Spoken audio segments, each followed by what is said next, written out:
洛圣都自从2013年被推出到今天为止，已经获得了过亿的销量，是一部在商业层面上取得空前成功的游戏。凭着其丰富的游戏可玩性、生动的画面和大量的人物细节，以及线上模式，其热度可以存留至今。而且它的剧情依然有着深刻的意义，非常值得我们去了解一番。所以今天我们就来回顾一下洛圣都主角之一麦克的故事。麦克出生在20世纪60年代，他的童年过得很糟糕。在麦克小时候，他的父亲就抛弃了他们。麦克在上学时，在学校的橄榄球队表现出色，但是他的学业没有持续很久，因为他比较调皮的性格，使他很早就退学了。在遇到老崔之前，麦克就已经是抢劫的老手，并且因为抢劫蹲过监狱。麦克丰富的犯罪经历，使得他成为一个经验丰富的江洋大盗，并且他遇到了他的军师莱斯特。后来麦克在北洋克顿遇到了老崔，此时的老崔还没有做过多少违法的事情，可以说是麦克把老崔带上了这条不归路。二人一起搞抢劫，并且梦想着抢劫美联储。此时 FIB 探员戴夫找到麦克，要麦克在一场抢劫案中配合他，这样麦克就能改名换姓，人间蒸发，和他的家人开始新的生活。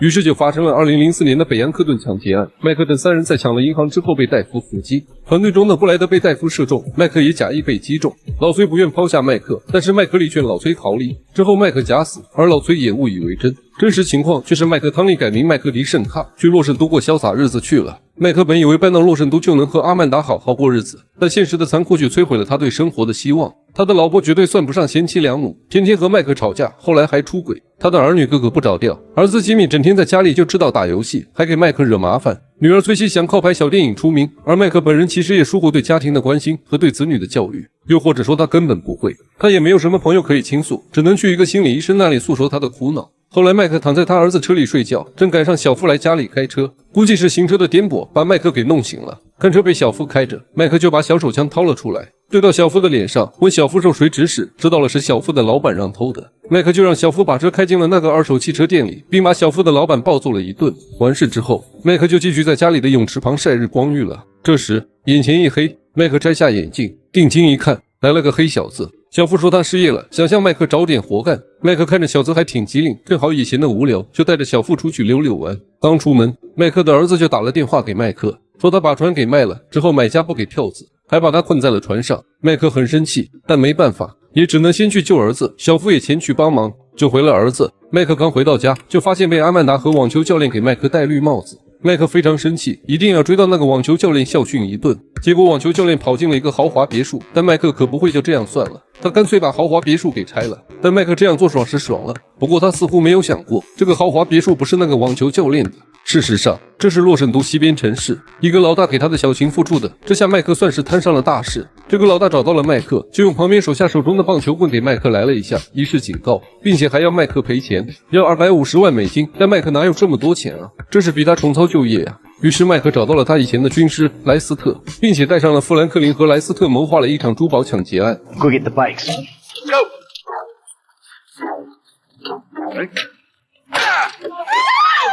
Ladies and gentlemen, this is your moment. Please don't make me ruin all the great work your plastic surgeons have been doing. On the floor, now!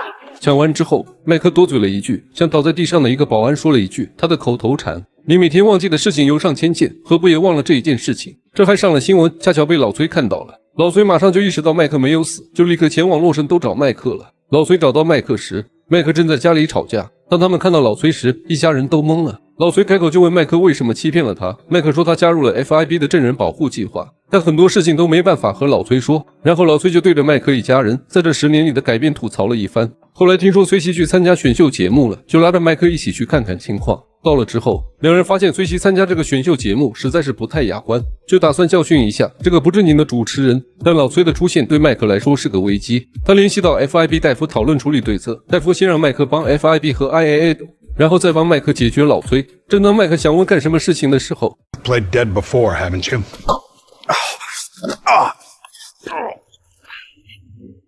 麦克在醒来之后调查了 FIB 要他找的 K 先生的尸体，发现他其实并没有死。后来麦克从 IAA 逃了出来，才知道这个 K 先生对 FIB 很重要。如果他向 IAA 招供了一些信息，那么 FIB 就麻烦了。但如果 FIB 得到这个人，就能获得一大笔资金。后来戴夫带着麦克去见了他的上司史蒂夫，这个家伙相当傲慢，刚见面，麦克差点没和他打起来，但麦克现在的把柄都在 FIB 手里，也只能忍气吞声。而在执行任务时 ，FIB 居然把老崔也叫上了，这下真是越来越乱了。后来三人乘坐直升机去偷袭 IAA 的大楼，发现 IAA 正在逼问 K 先生，而负责审讯的人也不是别人，正是4代主角尼克曾经的女朋友米歇尔，成功的把 K 先生给救了出来。通过和 K 先生的友好交流后，他说出了 FIB 要清理掉的人，麦克也清理掉了目标。麦克回家之后，吉米说要和他开车出去逛逛。半路上，吉米给麦克喝了特殊的饮品，让麦克昏睡过去。麦克醒来之后，全家人都离开了，只剩下他一个人。I think you finally lost your mind. Your recent behavior and the company you've been keeping already had me very concerned. Now you've taken to attacking my Fabian, who is a close friend, and then Jimmy said you took drugs while driving him in your car. 后来老崔耐不住寂寞，想干一票。他听说最近码头附近有一家坠毁的雇佣兵运输机，觉得肯定有不少值钱的好东西，就打算和麦克、小夫再干一票。麦克也没有办法，就和老崔一起打捞了坠机地点的货。但他们刚完事，莱斯特就赶到了现场，让他们把东西给还回去。莱斯特告诉麦克，你们打捞的这东西是他妈核武器，要是拿了这东西，就等着被傻逼美国通缉到死吧。虽然老崔不想还，但麦克他们还是把这东西给还了回去。这一票只能说是一场闹剧。后来通过 FIB， 麦克认识了德凡，这是一个很有钱的奸商，麦克也给他干了不少的活，但是最后给的报酬却没有约定的那么多。不过德凡倒是会投其所好，他知道麦克喜欢老电影，就把一位电影导演介绍给了他。要知道麦克平时最喜欢的事就是晒太阳和看电影。这个电影导演遇到了一些麻烦，需要麦克去摆平，帮完忙之后就能成为电影的制片人，所以麦克帮忙帮得十分起劲。同时麦克一伙人又继续给 FIB 打工，抢劫了佩里托银行。这次银行劫案进行的并不容易，一开始三人装备了重型装甲，所向无敌，但到后来军队都开着坦克过来围剿，他们自知自己的实力不够，只能仓皇地逃入了一辆火车。这次银行劫案，三人抢了1000多万，但绝大部分都被 FIB 拿走了，他们只拿到了很少一部分钱，这让三人都感到愤怒。在给 FIB 做了很多事情之后，老崔打算干一票大的，抢劫美联储。但老崔是个重情重义的人，他总是牵挂着以前的同伴布莱德。麦克每次被老崔问到这事时，总是含糊其辞，这让老崔产生了怀疑。既然当年坟墓里埋的不是麦克，又会是谁呢？于是老崔打算重返北洋克顿，一切开始的地方。当老崔掘开麦克的坟墓时，发现的竟然是布莱德的尸骨。那一刻，他完全意识到了麦克的背叛，与麦克决裂，二人拔枪相对。而此时老崔的仇家也找上门，老崔还以为是麦克设下的埋伏，立刻逃走了，只留下麦克一个人对抗老崔的仇家。比较有趣的是，他们抓麦克是因为觉得麦克是老崔的男朋友，所以老崔一定不会放弃麦克的。但是他们错了，因为老崔还在气头上，他并不打算去救麦克，去救麦克的是小夫。麦克在回来之后，他的家人也慢慢都回来了。先回来的是吉米，后来他又去做了瑜伽教练，接回了阿曼达，然后接回崔西。在接回崔西的时候，麦克又看到了那个不正经的主持人在他身上纹了个牛子，并威胁他一定要让崔西拿冠军。不管怎么样，麦克的一家人总算是团聚了，但 FIB 的人依然对麦克纠缠不休。他们把麦克叫了过去，在那里局面变得越来越复杂，他遇到了不同阵营的几拨人互相对峙的局面。 Come on, where's the trust? You can do better than that. They know or think they know that I'm the one that was behind the incident. Uh-huh. And now you want me to clean up your mess again, right? Before I end up at the bottom of the ocean. Fucking good luck with that. Put the weapons down, boys. Fun time is over. We've got you. Anti-American activity. Put your weapons down, all of you! Fuck you! We all know you agency boys are ball deep in a plot to drive up your funding by any means necessary. Put the gun down, gentlemen. Who the fuck are they? 这次怕是怎么都逃不过了。 Fuck!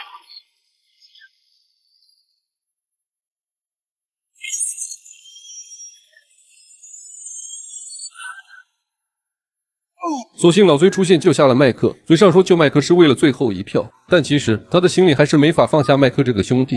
之后制片人的电影即将完成，作为投资人，麦克十分期待，但制片人要销毁电影底片，从而换取保险金，但麦克怎么会答应？二人就此结下了梁子。在影片发布会上，麦克带着儿子吉米出席了活动，但是崔西和阿曼达一直都没有过来。制片人不怀好意地告诉麦克，说他们应该是没法赶过来了。麦克觉得大事不好，马上赶回家，发现崔西和阿曼达被劫持了。在解决完这些麻烦之后，麦克意识到他的仇家已经开始威胁他的家人了。为了安全起见，他把家人都送往了酒店。之后，麦克、老崔和小夫计划着干最后一票大的，也是麦克年轻时一直梦想的抢劫美联储。几个人在精心策划和严密分工的配合下，完成了这次几乎完美的抢劫。但这时候最大的危机也出现了。FIB 那边联系到小付，让小付干掉老崔，不然小付自己也会深陷险境。但大富翁德凡也找到小付，让小付干掉麦克，这样就有3个选择出现了 ：A 干掉老崔 ，B 干掉麦克。C 联手麦克、老崔和小付一起干掉所有的敌人。如果选择 A 结局，那麦克会和小付一起设计杀死老崔；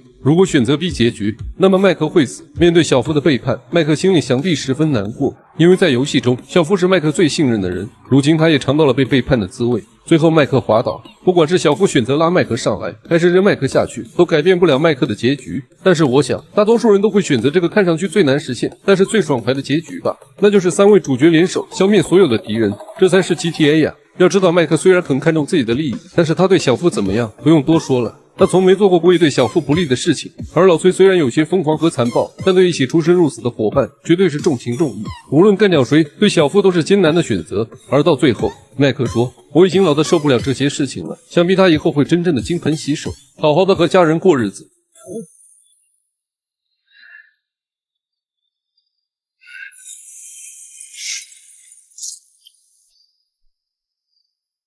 So now what?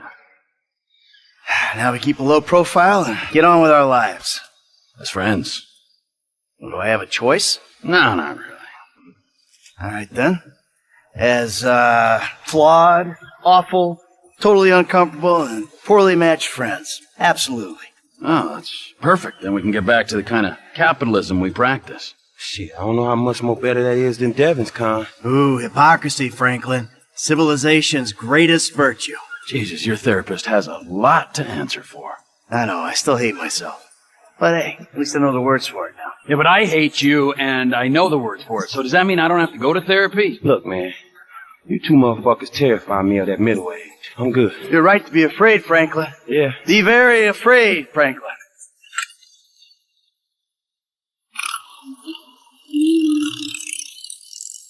Tell you one thing, T.